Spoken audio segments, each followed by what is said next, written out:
Good morning.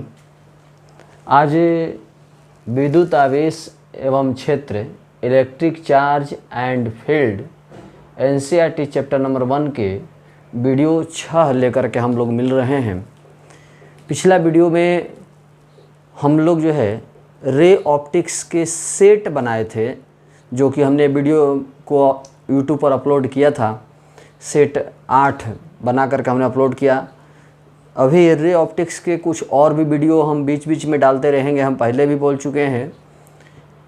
आज हम लोग विद्युत आवेश एवं क्षेत्र चैप्टर में वापस आ रहे हैं।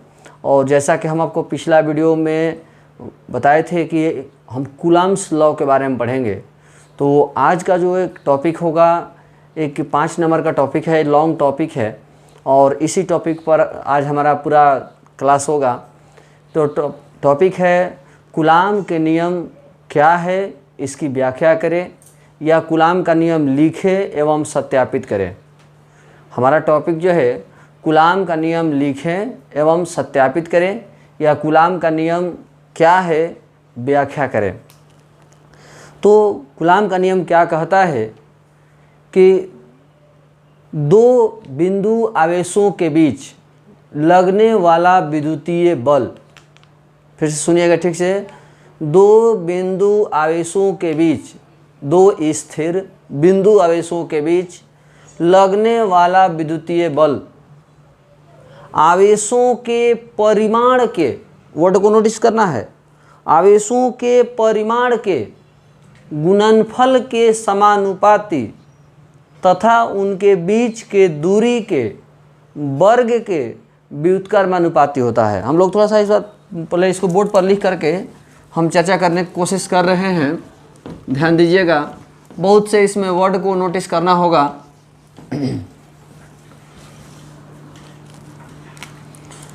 कहता है कि कूलम्ब के नियम के अनुसार, कूलम्ब के नियम के अनुसार दो स्थिर बिंदु आवेशों के बीच, दो स्थिर बिंदु आवेशों के बीच लगने वाला विद्युतीय बल, लगने वाला विद्युतीय बल आवेशों के परिमाण के गुणनफल के, आवेशों के परिमाण के गुणनफल के समानुपाती तथा उनके बीच के दूरी के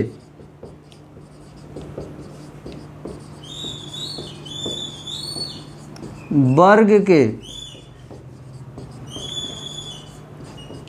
व्युत्क्रमानुपाती होता है। दो स्थिर बिंदु आवेशों के बीच लगने वाला विद्युतीय बल आवेशों के परिमाण के गुणनफल के समानुपाती तथा उनके बीच के दूरी के वर्ग के व्युत्क्रमानुपाती होता है। यही हमारा कूलम्ब का नियम है। अब यदि कूलम्ब का नियम लिख दिए तो इसमें स्टूडेंट के नज़रिए और टीचर के नज़रिए में फ़र्क समझिएगा। आप केवल इस नियम को पढ़ लेते हैं और याद कर लिए, हो गया।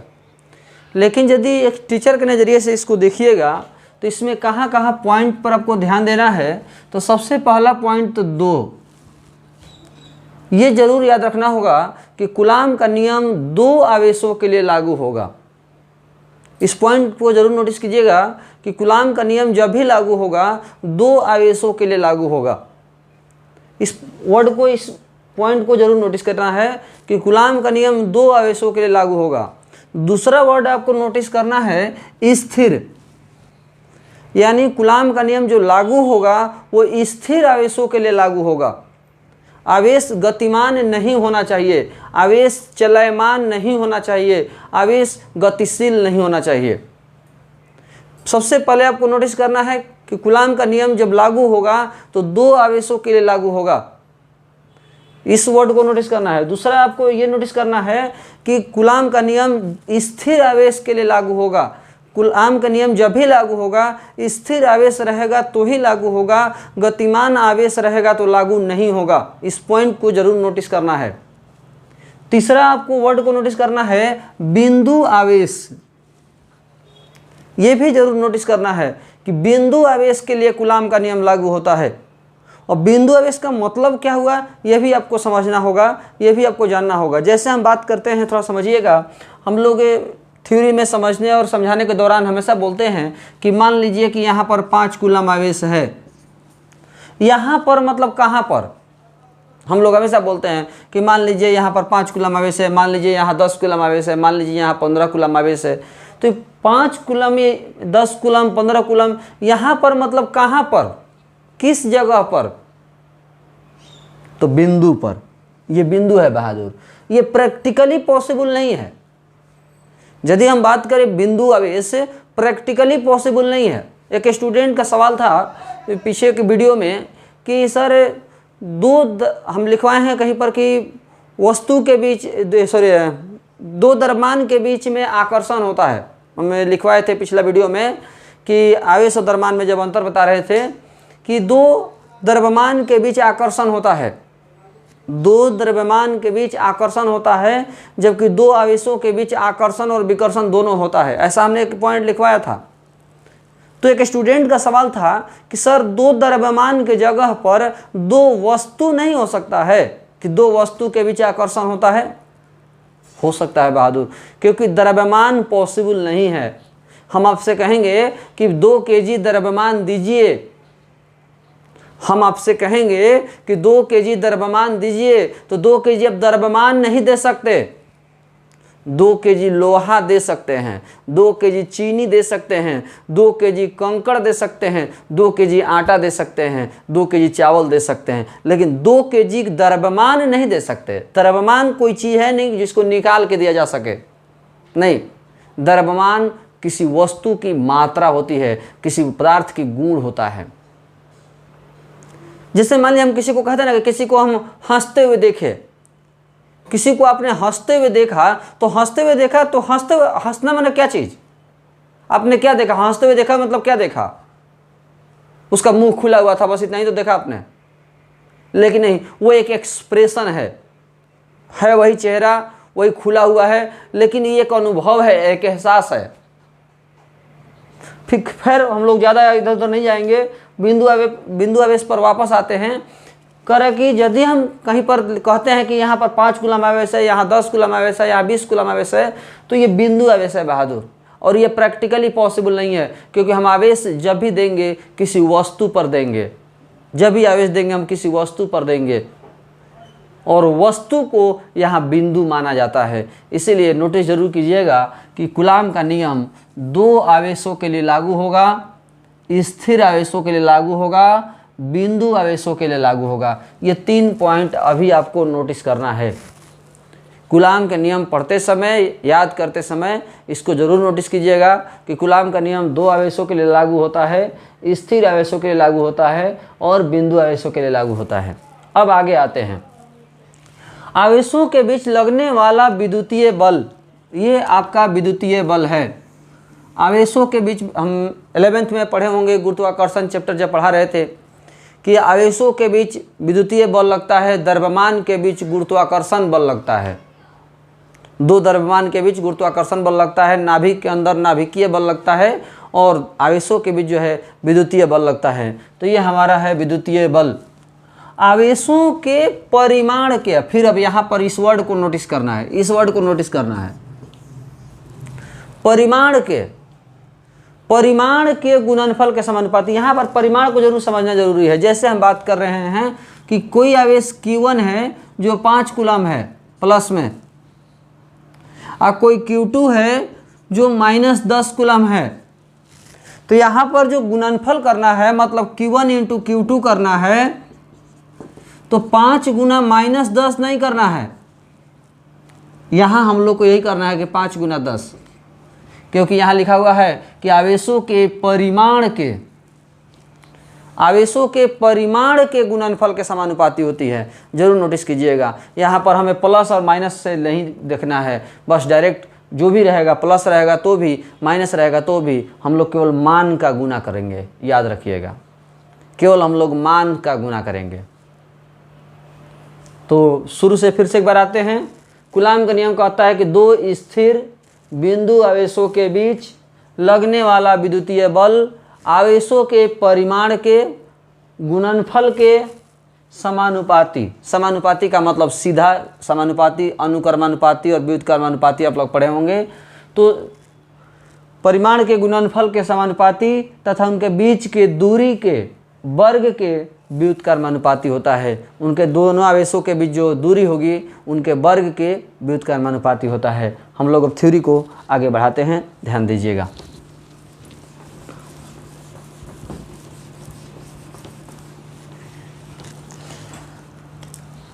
माना दो बिंदु आवेश Q1 एवं Q2 एक दूसरे से r दूरी पर रखे गए हैं।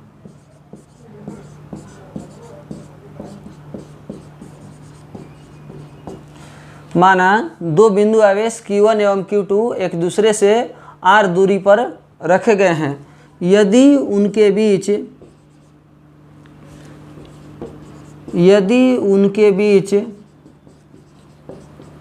लगने वाला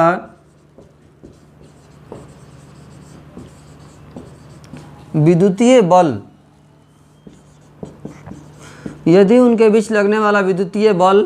F हो तो,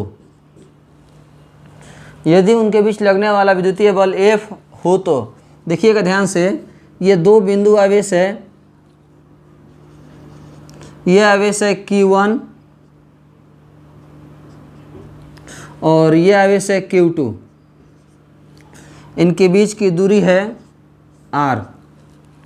दो बिंदु आवेश है Q1 और Q2, इनके बीच की दूरी है R। तो और कहता है कि दो बिंदु आवेश Q1 एवं Q2 एक दूसरे से R दूरी पर रखे गए हैं।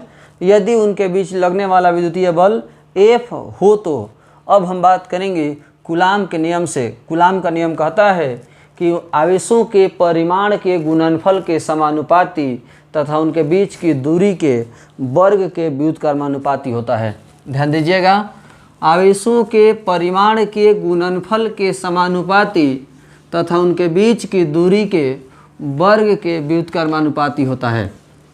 ये हमारा रूल है। कूलाम का नियम कहता है कि आवेशों के परिमाण के गुणनफल के समानुपाती। तो चलिए देखते हैं उनके बीच लगने वाला, पहले कूलाम का नियम से, कूलाम के नियम से लगने वाला विद्युतीय बल आवेशों के परिमाण के गुणनफल के समानुपाती, आवेशों के परिमाण के गुणनफल के समानुपाती तथा उनके बीच की दूरी के वर्ग के व्युत्क्रमानुपाती। व्युत्क्रमानुपाती मतलब उल्टा, दूरी है r, वर्ग हो गया, व्युत्क्रमानुपाती मतलब उल्टा, मतलब 1 के बटा में। तो उनके बीच लगने वाला बल जो है आवेशों के परिमाण के गुणनफल के समानुपाती होगा और उनके बीच की दूरी के वर्ग के व्युत्क्रमानुपाती होगा। ये समीकरण 2 हुआ। यही हमारा रूल कह रहा था। अब हम इसके आगे अब अपने कंसेप्ट से आगे बढ़ेंगे, थ्योरी को आगे बढ़ाएंगे। यहाँ तक जो भी हम लिखे हैं ये नियम से है, जो नियम में कह रहा था वो साफ साफ उसी के अनुसार था। अब हम अपने हिसाब से आगे बढ़ाएंगे थ्योरी को। समीकरण 1 एवं 2 को एक साथ लिखने पर, समीकरण 1 एवं 2 को एक साथ लिखने पर, दोनों को एक साथ लिखिएगा तो F समानुपाती Q1 इंटू Q2 बटा में R स्क्वायर। F समानुपाती Q1 इंटू Q2 बटा में R स्क्वायर, समानुपाती का चिन्ह हटा दीजिए, कांस्टेंट देंगे K, Q1 इंटू Q2 बटा में R स्क्वायर, समीकरण 3, जहाँ K एक समानुपातिक नियतांक है।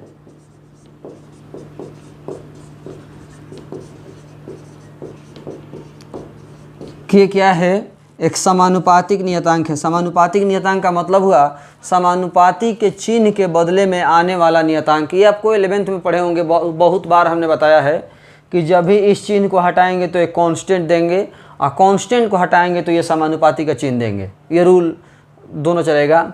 समानुपाती का चिन्ह हटाएंगे तो कांस्टेंट देंगे और कांस्टेंट को हटाएंगे तो समानुपाती का चिन्ह देंगे।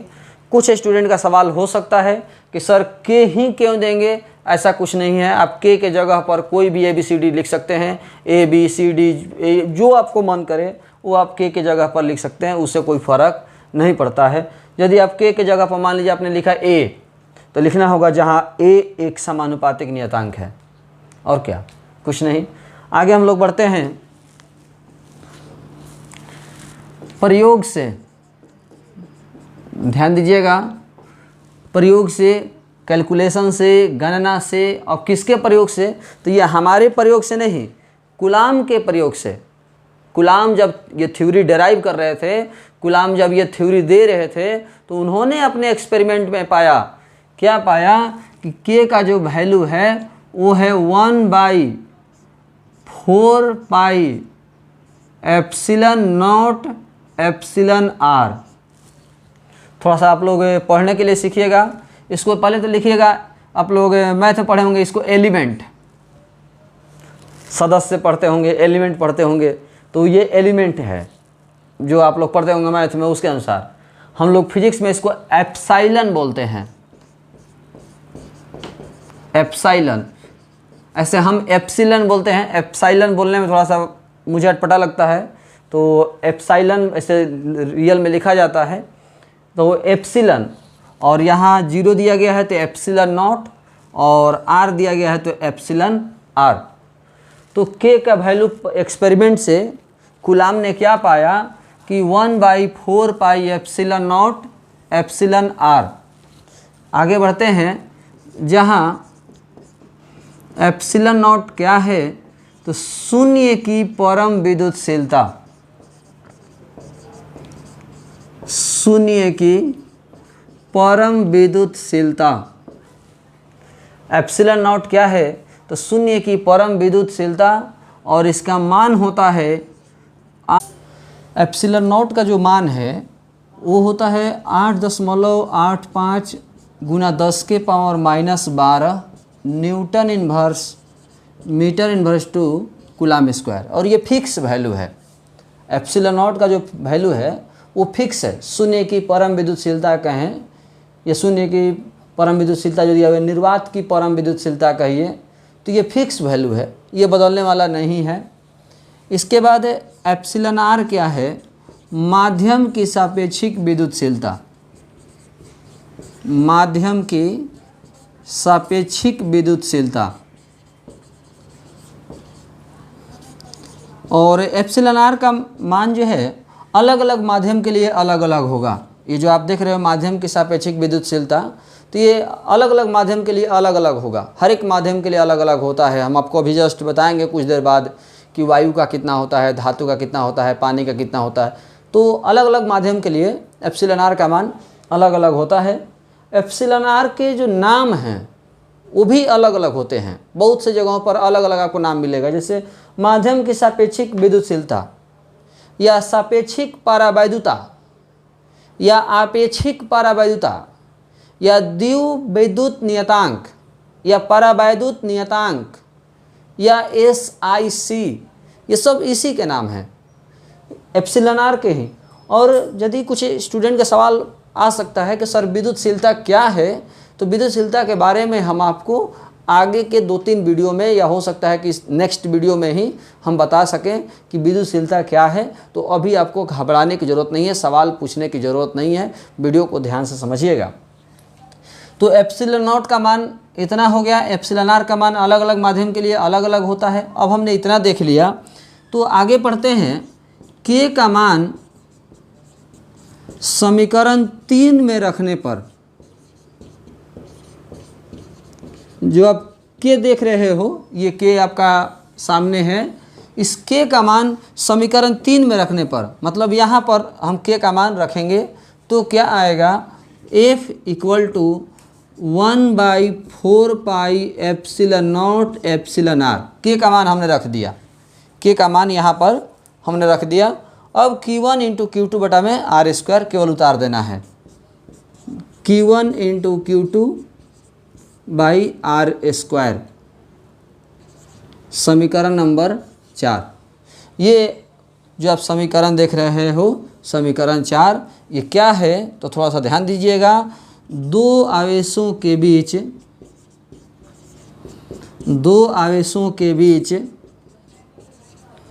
माध्यम में, दो आवेशों के बीच माध्यम में लगने वाले विद्युतीय बल के लिए कूलाम के नियम का समीकरण है। दो आवेशों के बीच माध्यम में लगने वाले विद्युतीय बल के लिए कूलाम के नियम का समीकरण है। अभी यहाँ पर भी आपको ध्यान देने की ज़रूरत है। पहले तो आप यदि बोर्ड पर से उतारना चाहते हैं तो आप बोर्ड पर देख करके उतार सकते हैं, ऐसे हम नोट्स आपको भेज देंगे, नोट्स में भी आप देख सकते हैं, नहीं तो यहाँ पर स्क्रीनशॉट ले करके या पुश करके आप उतार सकते हैं। और इसके आगे जो है हम बताएंगे, थोड़ा सा पहले हम इस सूत्र पर चर्चा कर लेते हैं, 2 मिनट ध्यान दीजिएगा। कोई भी सूत्र, हम 11th में जो स्टूडेंट हमारे पास पढ़े हैं उनको पता होगा कि कोई भी सूत्र जब आप पढ़ते हो, याद करते हो, तो ये पता होना चाहिए कि उसका यूज कहाँ करना है। कोई भी सूत्र यदि आप पढ़ाई करते हैं, कोई भी सूत्र आप याद करते हैं, तो आपको ये अच्छी तरह से पता होना चाहिए कि उस सूत्र का इस्तेमाल कब करना है, उस सूत्र को किस जगह पे इस्तेमाल करेंगे, उसको कैसे यूज करेंगे हम लोग। तो ध्यान दीजिएगा, यहाँ साफ साफ लिखा हुआ है कि दो आवेशों के बीच माध्यम में लगने वाले विद्युतीय बल के लिए कूलाम के नियम का समीकरण है। यानी कहीं भी दो आवेश दिया हो और माध्यम में बल निकालना हो, साफ साफ समझिएगा, दो आवेशों के बीच माध्यम में बल निकालने का एकमात्र सूत्र है यही, बस सीधा सीधी बात, टेंशन नहीं लेना। दो आवेशों के बीच माध्यम में लगने वाला बल निकालना हो, ध्यान दीजिएगा बहादुर, दो आवेशों के बीच माध्यम में लगने वाला बल, दो आवेशों के बीच माध्यम में लगने वाले बल का एकमात्र सूत्र यही होता है। इसके अलावा दूसरा कोई फार्मूला नहीं है। दो आवेश दिया हो, माध्यम के बीच बल निकालना हो, तो यही हमारा एक फार्मूला होता है, हम इसी सूत्र का इस्तेमाल करेंगे। अब आपको पहले बता चुके हैं, जरूर ध्यान होगा कि हम लोगों को माध्यम नहीं पढ़ना। पूरे 11th और 12 में हम पहले ही बोल चुके हैं, बहुत बार बोल चुके हैं कि हम लोगों को माध्यम नहीं पढ़ना। माध्यम की जगह पर हवा पढ़ना है, निर्वात पढ़ना है, शून्य पढ़ना है। शून्य कहिए, हवा कहिए, निर्वात कहिए, मुक्त आकाश कहिए, मुक्त आकाश कहिए, शून्य कहिए, निर्वात कहिए, वायु कहिए, हवा कहिए। हम लोगों को पूरे सेकेंड ईयर में चारों पांचों का मतलब जो है सेम ही है, एक ही मतलब है। अब इसमें कन्फ्यूज होने की ज़रूरत नहीं है, ये ज़रूर आप लोग ध्यान रखिएगा। तो हम लोगों को माध्यम नहीं पढ़ना है, हम लोगों को वायु पढ़ना है, हवा पढ़ना है, निर्वात कहिए, शून्य कहिए, मुक्त आकाश कहिए, इनके लिए पढ़ना है। तब हम थ्योरी में आगे बढ़ते हैं, ध्यान दीजिएगा।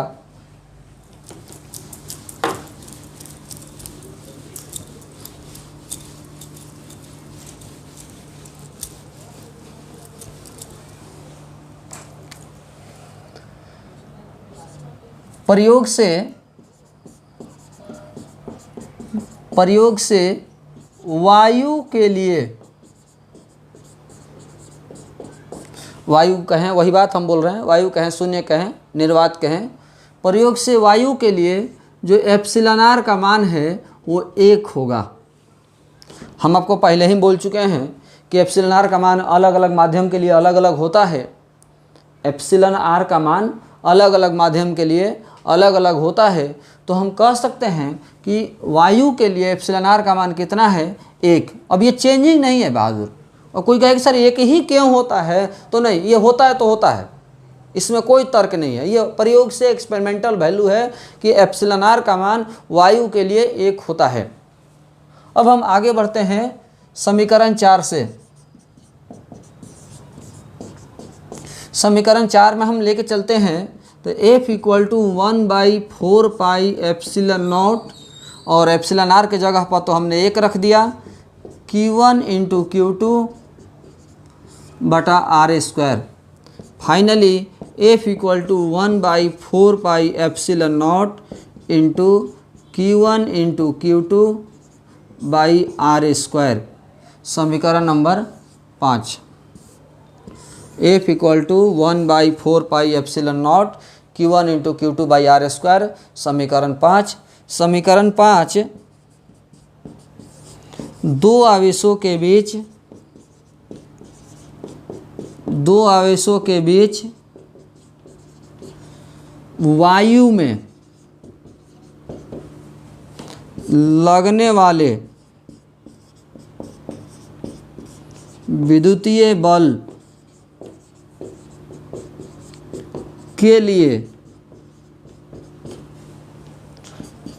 कूलाम के नियम का समीकरण है। जो समीकरण 4 आप देख रहे थे, ये माध्यम में लगने वाला बल है। माध्यम में, वर्ड को नोटिस कीजिएगा, माध्यम में लगने वाले बल का सूत्र है, और ये वायु में लगने वाले बल का सूत्र है। ये माध्यम में लगने वाले बल का सूत्र है, ये वायु में लगने वाले बल का सूत्र है। थोड़ा सा हम आपको इजी कर देते हैं। हम पहले ही बोल चुके हैं कि हम लोगों को माध्यम पढ़ना ही नहीं है। ये बात हम आपको पहले ही बोल चुके हैं कि हम लोगों को माध्यम पढ़ना ही नहीं है, हम लोगों को वायु पढ़ना है, निर्वात पढ़ना है। तो इस सूत्र को आप भूल ही जाइए, दिमाग से ही निकाल दीजिए, और इस सूत्र को आसान शब्द में याद कीजिए कि दो आवेशों के बीच बल निकालने का एकमात्र सूत्र यही है। बस वायु, माध्यम, विद्युतीय बल सब भूल जाइए। बस सीधा सीधी याद कीजिए कि दो आवेशों के बीच बल निकालने का सूत्र मात्र एक ही है, यही दो आवेशों के बीच बल निकालने का ये एकमात्र फॉर्मूला है। क्योंकि अब ऐसा हम इसलिए बोल रहे हैं कि पूरे सेकेंड ईयर में बल के केवल आपको 36 सूत्र मिलेंगे, केवल बल के। अब कौन सा बल कहाँ इस्तेमाल होगा, किस बल के सूत्र का इस्तेमाल कहाँ करेंगे, ये दिमाग चक्कर खाने लगेगा। इसलिए आसान शब्दों में आप जैसे जैसे बताया जाए उसे याद कीजिए कि ये जैसे बल का सूत्र है, ये बल का सूत्र इस्तेमाल कब करना है, तो दो आवेशों के बीच बल निकालने का एकमात्र फॉर्मूला यही है। कहीं भी दो आवेश दे और उसके बीच बल निकालना हो तो ये एकमात्र सूत्र है। दो आवेशों के बीच बल निकालने का एकमात्र फॉर्मूला ये होता है। ये हमारा कूलाम का नियम कंप्लीट हुआ। यहाँ पर हमारा कूलाम का नियम कंप्लीट हुआ। तो हम लोग इसके बारे में जो है अभी और भी डिस्कस करेंगे। ये हमारा थ्योरी से समाप्त नहीं हुआ है, लेकिन 5 नंबर का जो कूलाम का नियम टॉपिक है, जिसको हम बोल रहे हैं कि कूलाम का नियम लिखें और सत्यापित करें, कूलाम का नियम लिखें और सिद्ध करें, तो वो हमारा इतना ही हुआ। लेकिन अब हम आगे पढ़ेंगे कूलाम के नियम से रिलेटेड कुछ नोट, कूलाम के नियम से रिलेटेड कुछ पॉइंट्स। अभी हमें बहुत सी चीज़ें इसके बारे में जानना है। तो अगला वीडियो जो है हमारा केवल कूलाम के नियम पर आधारित नोट ही होंगे। कम से कम हम आपको 10-12 नोट जो है कूलाम के नियम पर आधारित बताएंगे। तो आज के वीडियो में इतना ही। धन्यवाद।